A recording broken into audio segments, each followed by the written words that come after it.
oublié mon accessoire principal, là. Hein, je le diable, ok? D'accord? Mon accessoire, s'il te plaît. Viens là, petit con, et donne-moi mon accessoire. Donne-moi ma fourche, dépêche-toi. Bon, ma fourche, il est court, le quoi. Putain de merde. Mais quelle abruti. Voilà ce qu'il me donne, le con. Une fourchette. Putain, t'es con. Va me chercher ma fourche, je te donne. Oh putain. C'est pas possible, j'en ai ras le cul. En enfer avec des coups. C'est pas possible. Ramène-moi ma fourche. Ok. Hein, quoi? Elle est là? Oh putain. Je t'ai pas dit ma fourche de ma bécane, putain de tête de nœud, je t'ai dit ma fourche d'enfer. Putain. Bon allez, ramène-moi mon joujou préféré. Allez, ramène-le-moi. Putain, quel abruti. Et comment voulez-vous qu'en enfer on reste calme? On peut pas. Ah, ça explose déjà dans la tête. Pas possible ça. Quoi? T'as osé me ramener ça? Oh putain de sa mère. Ça va exploser. C'est dangereux là, les gars. Oh putain, ça va exploser nouveau. Oh putain. La dernière fois que j'ai eu cet objet-là, il m'a tiré en pleine gueule. C'est trop dangereux. J'en peux plus. Les VDM, j'en veux plus. C'est du fourreau de pleurs. C'est trop dangereux, non. Non, pitié. En plus, apparemment, il y a une nymphomane qui va avec. Si j'en peux plus. Trop dangereux. Excusez-moi. Je suis dans tous mes états, mais je peux plus. Non, je peux plus. Je peux plus, ces trucs. Aller au paradis, mais pour en enfer, pitié. Bon, on va parler maintenant d'amélioration du ER2. Peut-on en faire ou peut-on pas en faire? Telle est la question. Point d'interrogation. Bon, voilà le canon du ER2. Peut-on changer quelque chose avec ce canon? Pas sur le R2, mais peut-être sur le R3, c'est là où j'en viens. Vous avez donc ce système de contre-écrou, on est d'accord? Vous avez votre joue mobile, votre joue mobile que vous allez serrer. Si vous mettez une rondelle ici, vous allez rallonger votre canon. Vous aurez largement la place pour mettre votre contre-écrou. On est d'accord? Donc, ce qui dit rallonger le canon, qui dit avoir une meilleure accélération. Voilà. Donc, en conclusion de l'histoire, est-ce que vous allez être sur le R2, peut-on le faire? Eh ben non, sur le R2, on ne peut pas le faire. Je vais vous expliquer pourquoi on ne peut pas le faire sur le R2. Et on pourrait peut-être le faire sur le R3. Parce que le R3, pareil, il a un système de contre-écrou. Moi, je pense que sur le R3, ça peut peut-être être possible. J'y bien peut-être. Je ne l'ai pas pour tester. Je vous explique déjà un truc. C'est que quand vous allez ranger vos canons, on est d'accord, vous allez donc, il y a le petit roulement qui est ici. Donc le petit roulement, c'est pas un souci en soi, parce que votre courroie, avec la force centrifuge, ça va plaquer, ça va pas changer grand chose. Sauf que, qui dit rallonger votre canon, déjà il y a un truc à prendre en considération, c'est ça. Bon, ça j'avais vérifié, ça allait jusqu'en bas. Mais il y a un truc à prendre en considération sur le R2, c'est que le R2 est à galet. Donc le problème du galet, c'est que le galet, il a un engrenage. Voilà, un système d'engrenage qui est comme ça. Voilà. Si vous allongez votre canon, qu'est-ce qui se passe? Eh ben votre galet, il fait ça. Donc là, conclusion de l'histoire, eh ben, il est plus dans son engrenage. Même si on a une petite rondelle, il va arriver à peu près là. Donc il va flotter. Donc usure prématurée des galets, plus risque de coinçage des galets. Maintenant, on passe au galet. Donc là, on va tout jouer là-dessus. On va jouer à fond sur les galets. Donc les galets, bien sûr, vous en mettez. Moi, je vais en mettre. Alors, comme je disais, j'ai fait une erreur dans la première partie. C'est que les galets, on est d'accord qu'il faut, vous pouvez en mettre 3. Je vous explique pourquoi vous en pouvez en mettre 3. Je vais les enlever parce que j'ai fait le con. Il faut que je les enlève parce que pour vous expliquer. Contrairement à un scooter, vous avez un galet, un vide, un galet, un vide, un galet, etc. On est d'accord. Là, ici, vous avez un galet, un vide, un galet, un galet, un vide, un galet, un galet, un vide. Donc, conclusion de l'histoire, et ben en fait, vous avez donc les galets qui sont tout simplement les uns contre les autres. Bon, bah écoutez, ça donc c'est ce que vous en mettez 3 ou vous en mettez 6, pour moi ça viendra à peu près la même chose. En plus, l'avantage que vous avez, c'est sur le variateur d'origine XR, vous avez déjà ces systèmes de 3 galets. Donc le système de 3 galets est égal à, donc c'est le même principe que celui-là. Donc vous pouvez en mettre 3. Moi je conseille des galets réglables. Pour ceux qui ne connaissent pas la dimension, c'est du 13 x 16. Voilà. pouvez mettre ces galets-là. Pourquoi les galets réglables? Parce que les galets réglables, je pense qu'ils s'useront moins vite que les galets Doppler. Parce que les galets Doppler, je vous garantis, ça se bouffe. Vous ne pouvez pas imaginer comment ça se bouffe. Ensuite, si vous voulez garder vos galets Doppler, vous pouvez mettre les gris. Parce que les gris sont plutôt pas trop mal pour avoir la bonne accélération. Après, si vous cherchez que l'accélération, oui. Mais si vous voulez chercher la vitesse de pointe, les galets gris, ça n'ira pas. Voilà, je vous le dis tout de suite. Conclusion de l'histoire. Donc, je vais en mettre 3. Je vais tenter avec 3, puis après, si ça ne marche pas, je le mettrai avec 4. Mais je fais en sorte, vous voyez, que... Je vais essayer de bloquer ça comme ça. Voilà, qu'il soit bien en position pour la force centrifuge. Parce que si j'en mets un là, par exemple, et un là, là, c'est plus bon. Hein, vous serez déséquilibré. Donc, il faut toujours en mettre comme ça, voilà. Hein, à peu près ça, comme un triangle. Voilà. Ensuite, on va parler d'autre chose. Alors ça, c'est un petit tuto que j'ai fait à l'époque. Enfin, que j'ai fait à l'époque, il n'y avait pas encore YouTube, entre guillemets, à l'époque. Donc, enfin, s'il y avait peut-être YouTube, mais j'avais pas Internet. Donc, je vais vous expliquer un truc, comment mettre un variateur à prise directe sur celui-là. Oui, vous pouvez le mettre en prise directe pour dépannage. Parce que moi, j'ai perdu 2 fois mon kick adaptable sur une 51, sur la boîte à kick, bien sûr. Parce que première fois, j'ai réussi à le récupérer, il a fini dans un fossé. J'ai réussi à le récupérer. Mais la deuxième fois, je sais pas où je l'ai perdu, mais je l'ai perdu. Donc, je suis rentré chez moi, plus de kick. Donc là, j'ai dit, eh ben, je suis pas dans la merde pour démarrer ma matin. Et ben, allez, j'ai gambergé, j'ai trouvé une solution. Ici, vous avez donc l'emplacement pour les 2 goujons. Vous allez donc mettre une rondelle de chaque côté ici, mettre votre flasque, comme ça, et mettre votre goujon. Ce qui va faire que votre courroie, enfin votre plateau, ici, là, votre joue, et ben elle va arriver à peu près ici.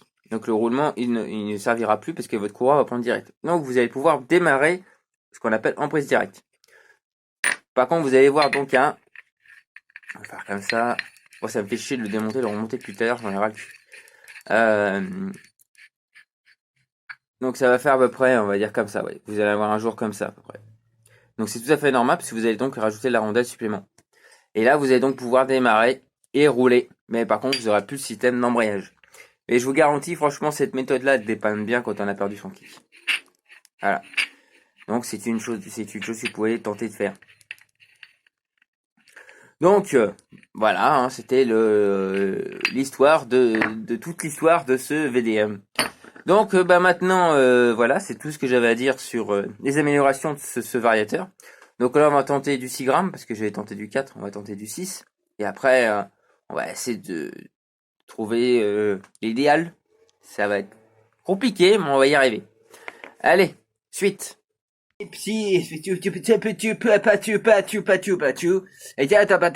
compris, hein, c'est-à-dire que, en fait, en conclusion, ce que je viens de te dire, c'est que j'ai reçu une commande, bah, je vais te le dire, voilà, la commande que j'ai reçue, c'est VSX, VSX, parce que j'ai fait une commande pour le Vario, Doppler. Attends. Ça va dire un peu mieux parce que quand j'ai prononcé le mot ah putain, ça recommence.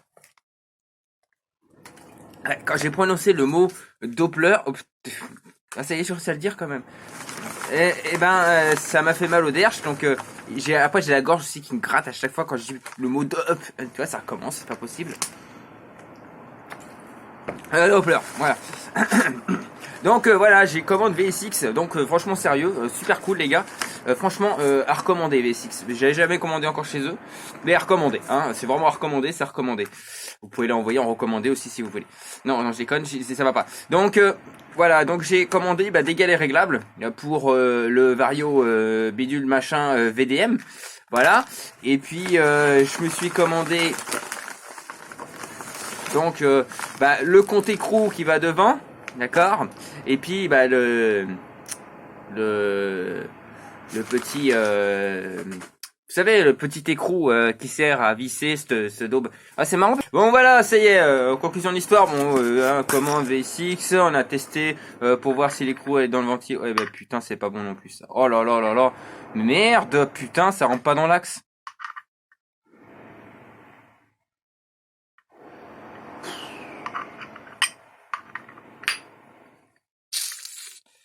Oh putain de merde, ça rentre pas dedans. Merci, Doppler quoi. Non, il rentre pas dedans, culé. Oh, il va falloir que j'utilise la meuleuse. Oh putain, c'est pas possible, putain, j'en ai marre. Putain, que j'en ai marre de cette merde. Putain, mais pourquoi j'ai commandé cette merde totale? Oh là là là là là là, ça me casse la tête. Franchement, ça me casse la tête. Là, les amis, ça me casse la tête. Ouais, c'est ce côté-là. Il va falloir le meuler, parce qu'il ne rentre pas dedans. Merci, merci, merci Doppler. Avec tes putains de merde, comme d'habitude, tu me casses les couilles. Oh putain, ça, là, franchement, ça me gonfle. Ah, même dans celui-là, c'est pas la peine, ça rentre pas dedans. Mais ça, c'est encore plus petit, donc ça... Bon, bah écoute, c'est pas bon. Cet écrou, il est pas bon en fait. Il est vraiment dans le truc, mais il rentre pas là-dedans. Donc ce que je vais faire, eh ben, j'ai encore du boulot à faire parce qu'il va falloir que je le meule.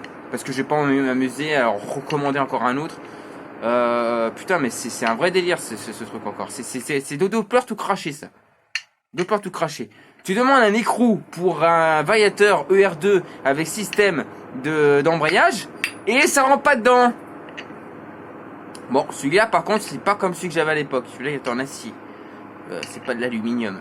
Mais sur le coup, non, ça rentre pas dedans encore. Putain, mais c'est pas possible. Je vais pas y arriver avec cette machine de merde.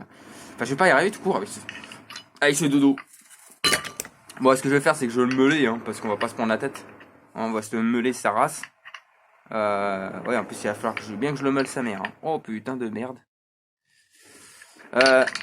Ouais, bon, bref. Donc là, j'ai transformé en version Gyrodo. Donc vous voyez, il est tout beau. Regardez, en fait, c'est pas un Doppler, c'est un Gyrodo. Voilà, je préfère présenter un super variateur Gyrodo qu'un variateur Doppler. Bon, bref, voilà. Donc voilà, donc j'ai le contre-écrou. Ouais, bon, on va tester le contre-écrou sur place. Parce que bon, après avoir déjà ce problème-là d'écrou. Oh bah y a rien qui est bon. Alors là il faut que je rappelle V6 c'est rien. J'ai récupéré l'écrou celui-là, j'avais du mal à le démonter mais avec une bonne nuit, enfin un bon week-end dans le dégrippant, on a réussi à s'enlever. Sauf que c'est pas le même diamètre. Oh bah putain, c'est bien du Doppler, c'est encore. Vous voyez, il visse.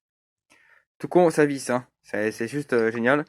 Ça visse. Donc comme vous pouvez voir il y a des PC parce que là j'ai quelqu'un qui va passer tout à l'heure pour chercher, regarder les deux PC qui sont là. C'est du i5. Oui parce que je travaillais en informatique avant. Oui. Bah tiens il y en a un qui s'allume tout seul. Il y a un fantôme. Oh putain, il y a du Doppler qui doit traîner par là.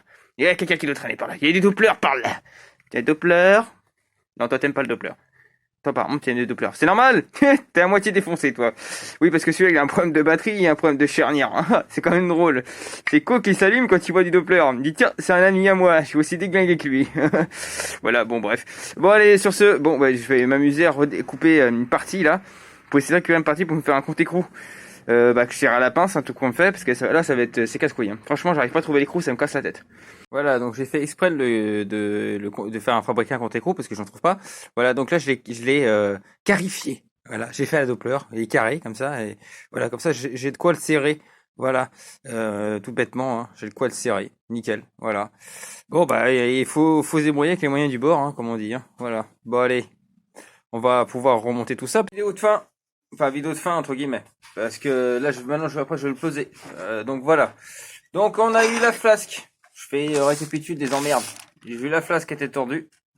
Ah, donc flasque tordue, donc dévoilée. Donc là je peux la poser à plat. Je vais essayer de vous faire voir comme ça. Hop, on va voir qu'elle est plus tordue. Hein. Voilà, donc elle est dévoilée. Ça c'est une chose. Ça c'est la première chose. Donc j'ai encore un peu de peaufinage vite fait à faire à l'arrière. Donc c'est rien de méchant. Hein. Je vais faire avec ma petite meuleuse là. Je l'ai pas vu, j'ai oublié ça. Voilà. Ensuite, flasque avant. Donc, j'ai enlevé cette peinture dégueulasse bleue anodisée et bien dégueu. Donc, je l'ai bien poli. Il est bien tout beau. On dirait un Gyrodo comme ça. Hein. Et après, bah, j'ai refait l'arrière. Hein, donc, tout ce qui était dégueulasse aussi. Donc, tous les marquages de galets, c'est enlevé, hein, tout simplement. Il n'y a plus de marquage de galets. C'est parfait. Alors, je vais tenter un truc parce que j'ai un petit truc pour pas que ça s'abîme. Je vais tenter un truc. Je vous garantis pas que ça marche, mais je veux quand même voir pour la suite. Donc, ça, c'est la deuxième partie. Bon, ça, j'avais pas grand chose à faire. Juste les petites rainures à revoir vite fait parce que c'était taillé à la hache. Donc je refais. Bon, voilà, il y a que 2-3 petites bricoles. Et puis j'ai enlevé la trace de courroie, même si on la voit encore un petit peu ici. Hein. Je peux pas faire mieux que ça. J'ai tenté, mais je peux pas faire mieux, parce que j'ai pas trop envie de le gratter. Le canon, donc, le canon, je le refais droit, hein, parce que bien sûr, il était pas droit. Voilà, le roulement, il est encore bon. Je l'ai pas changé, tout simplement. Je veux juste le regresser, bien sûr, bien entendu. Bah, le compte-écrou de la flasque arrière, je l'ai, hein, maintenant. J'en avais un qui est en bon état, mais je vais remettre le neuf, hein, parce que V6 m'en a envoyé un neuf, il s'est planté. Voilà, donc je vais remettre ça. Et puis je vais remettre ça. Et puis bah il me reste encore l'écrou donc central qui doit être dans la petite boîte ici. Il me reste donc cet écrou central donc à faire pour que je puisse le rentrer dans le moyeu à l'intérieur. Dans le moyeu, c'est un moyeu en fait. Parce que tout à l'heure je me suis planté. Je me suis un petit peu calmé parce que j'étais un petit peu vénère tout à l'heure. Donc il y a un petit peu de travail à faire quand même, mais bon, ça devrait le faire. Je vais faire en sorte qu'il rentre bien dedans. Donc là, je vais faire dans l'optimeuse et puis j'ai de la marge. Hein. On peut voir qu'il y a quand même assez de marge pour arriver jusqu'au filetage. Donc il y a quand même une bonne petite marge de travail dessus. Donc c'est faisable. Donc voilà. Donc ce que je vais faire, c'est que maintenant, je vais le remonter ce bloc entièrement. Enfin, entièrement, c'est un grand mot. Donc après, on a les deux petits goujons que j'ai pas encore nettoyés aussi. Deux petits goujons comme ça que je vais mettre aussi. Il faut les serrer à la loctite parce que là ça se barre tout le temps ces tétons. Donc ça c'est bien serré et ça c'est le reste du variateur pour 103. Donc je vais le refaire tout beau tout propre. Et puis ce que je vais faire c'est que je le revendrai sur internet tout simplement sur le bon coin. Voilà. Parce que là il faut que je me rembourse les frais inutiles que j'ai eu là. Ce sont des frais inutiles, c'est qu'à le dire. Donc ce qu'on va faire, c'est que là, je vais le remonter, hein. Je vais remonter tout ça, tranquillou. Et puis après, on va le peser. On va voir ce que ça donne. À tout de suite. Le variateur est sur la balance et je suis même un peu étonné sur le poids. Il fait moins d'1 kilo le coco. Bon, il n'y a pas l'écrou, hein. Même si je rajoute l'écrou, on va essayer de mettre l'écrou comme ça. On va dire avec l'écrou et les galets, vous êtes même pas 1 kilo. Donc vous voyez comme quoi, c'est un variateur qui est plutôt assez léger sur le coup. Donc ouais, il y a mon petit compte écrou et je suis fier de moi. J'ai fabriqué mon petit compte écrou, hein. Je suis fier de moi. Je suis trop fier. Voilà. Bon, il me reste encore un peu de boulot quand même à faire dessus, hein, quand même mine de rien. Bon, pas grand chose, hein, mais là faut que je refais la face carrière encore un petit peu. Et puis il faut que je retravaille cet écrou de merde pour qu'il rentre à l'intérieur. Donc demain, je sais que j'ai à faire, c'est le faire enquiller là-dedans. Donc il va falloir que l'avantage que j'aurai, c'est qu'au moins, je sais que l'écrou il sera droit avec moi. Et je sais que ce compte écrou ne bougera pas aussi parce que je sais que chez Doppler, il y a beaucoup de choses qui ne vont pas. Donc si c'est moi qui le fais, c'est mieux. Comme ça, je passe derrière eux, c'est quand même mieux. Allez, voilà, on y est presque. On y arrive sur le variateur UR2. On va y arriver. On va y arriver. Positive attitude. Voilà, une tortue ninja, carapace tortue, bien naze. Voilà, c'est tout, c'est dit, c'est fait. Voilà, voilà, c'est fini. Donc là, je l'ai adapté sur mon vibroquin RGD. Voilà, et en fait, l'écrou, vu qu'il allait pas dedans, en fait, au départ, j'ai utilisé la meuleuse, sauf que la meuleuse, ça ne suffisait pas, parce qu'il y avait une sacrée matière à faire. Alors, technique du tournevis, j'ai pris l'écrou, je l'ai foutu dedans, hein, et puis en même temps, il tournait, et puis après, j'ai pris ça, voilà, tout simplement, et puis il tournait, j'ai fait bleu comme ça, et puis voilà, il rentre nickel, et puis il est super droit en plus. Le pire, c'est qu'il est droit en plus. Tu vois, j'arrive même avec des outils de merde, j'arrive mieux à travailler que Doppler. C'est fou quand même. Non, je reste convaincu. Et GP 1982, je te fais un petit big up. LG Motorsport aussi, tiens, par l'occasion. Je fais tous des big up par l'occasion, mais principalement avec GP 1982, etc. Pourquoi je te fais un big up? Parce qu'on avait parlé on parlait au téléphone du variateur. Doppler, enfin tout ce qui était Doppler, c'était de la merde. Tu vois, moi, ça se transforme en gyrodo avec moi. Voilà. Donc moi, j'ai tout entièrement rectifié, quoi, parce que Doppler, ça reste Doppler, quoi. Donc il faut tout refaire de A à Z. Bon, il reste les goujons. On les connaît tous, ces goujons de merde. Les petits tétons là. Bon, je vais mettre de la lotite, mais au pire des cas, sinon, je pense que peut-être par la suite, je verrai. Je ferai un système de fourchette dessus pour que ça aille mieux encore. Voilà. Donc voilà, un système de contre-écrou fabriqué maison, l'écrou repris, tout a été refait de A à Z. Hein, le canon il coulisse bien, il n'y a pas de problème. Hein, Monsieur Doppler, tu m'écoutes, tu vois ça coulisse là, pas comme c'était avant. Et ça c'est pas parce que c'est l'occasion, hein, c'est parce que c'est du neuf, même neuf c'est pareil. Ça coulisse pas parce que les canons sont pas droits. Et voilà, et puis la flasque arrière qui a été refaite encore, voilà, tout ça. Donc il est tout beau, tout joli, tout beau, tout propre. Voilà, il n'y a plus qu'à faire tourner le petit bousin, le petit moteur. Alors bousin, pour ceux qui ne savent pas, c'est la petite merde. Voilà, c'est un jargon du sud de la France. Voilà. Donc ben, je vais le redémonter comme ça, hein, voilà, avec une clé de 21. Voilà, c'est une clé de 21. Et puis je vais vous faire voir l'écrou, comment je l'ai refait, quoi. Voilà, l'écrou il est refait. Voilà, il est tout beau. Il est pas entièrement poli, joli, mais il est entièrement rond. Hein. Je vous assure qu'il est rond. Hein. Il est bien rond. Je vérifie quand même, parce qu'on sait jamais. Si j'ai fait sur une vidéo, c'est pas rond. Je me dis, putain, je vais la faire à Doppler. Mais non, je suis pas comme ça, je vais pas la faire à Doppler quand même pas. Donc voilà, il coulisse bien, il serre bien, donc il n'y a pas de souci pour ça. Donc ça y est. Par contre, je remercie V6 parce qu'en fait, il me l'a offert tout à fait. Ces écrous-là, il était offert avec donc l'arrière. Sauf que comme un con, j'ai fait une grosse connerie, les gars, c'est que j'ai bloqué. Ah ben oui, j'ai fait le con, en effet. J'ai bloqué le variateur dans le vilebrequin. C'est pas possible. Qu'est-ce que j'en ai marre des conneries que j'ai fait, mais qu'est-ce que j'en ai marre. Mais le Doppler, il me fera chier jusqu'au bout, Lucie. Hein. Parce que c'est du Doppler, voilà, ça me fera chier jusqu'au bout, c'est du Doppler. Oui, c'est bloqué dedans, l'enculé. Non, je vais pas utiliser un marteau. Non, pas de marteau. On va essayer de le tapoter. Non, moi, il va sortir en maillet. Je pense qu'il sortira en maillet. J'espère, dis-moi, parce que sinon, je suis dans la merde. Voilà, donc voilà, bon c'est fini ce vario, je vais plus entendre parler. Toi, fais gaffe à toi parce que tu risques d'avoir des problèmes, je te le dis, hein. Parce que personne ne veut de toi actuellement. Alors, je te dis ça, je te dis rien. Ok, bon, c'est le